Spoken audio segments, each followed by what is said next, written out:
Velkommen til min kanal Herbot, en serie af film om AI inden for HR. I dag får I en kort appetitvækker til, hvad man kan med AI i HR. Og hvem skal man lige spørge om det? Udover at spørge sig selv eller mig, så kunne man jo spørge jeres foretrukne GPT, jeres foretrukne sprogmodel. Jeg har i dag valgt at spørge ChatGPT. Det er den model, rigtig mange af jer bruger derude.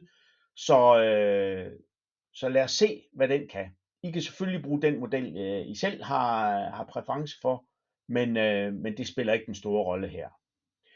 Jeg har prøvet at spørge, hvad kan jeg bruge AI til inden for HR? Lav en udtømmende liste i overskrifter uden underpunkter. Og den kommer med en lang liste. Ikke overraskende rekruttering, screening, engagementsanalyser, kompetencekortlægning kommer den med. Jobopslag er stort område. Den er dygtig til sprog. Onboarding, læring, udvikling. Jeg tror, der er en 20-30 forskellige punkter. Dem vil vi ikke løbe igennem. Måske kan I nå at følge med her på skærmen, ellers så tage et screendump. Hvis vi prøver at skære den lidt til, og så spørge igen, hvilke kunne være de nemmeste at starte med, så melder ChatGPT, at det vil være CV-screening og jobmatch. Sprogmodellerne er virkelig gode til sprog og til at sammenligne tekster, og det kan være CV'er, og det kan være stillingsopslag. En anden mulighed kunne være at lave en chatbot til HR-support.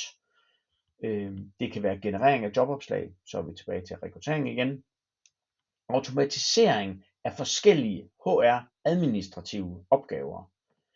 Vi kunne sætte i gang med medarbejderundersøgelser, og så koble en AI-analyse ovenpå, og vi kan selvfølgelig bruge den til performance review, og til støtte i forhold til at skal lave sparring med ens medarbejdere. Jeg håber, at de har givet dig nogle idéer til, hvad du kan kaste over.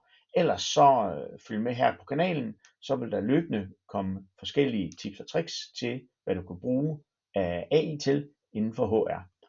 Har du nogle spørgsmål, så er du velkommen til at tage kontakt til mig. Mine kontaktoplysninger står herover. Ellers skriv i chatten, så skal jeg nok svare hurtigst muligt.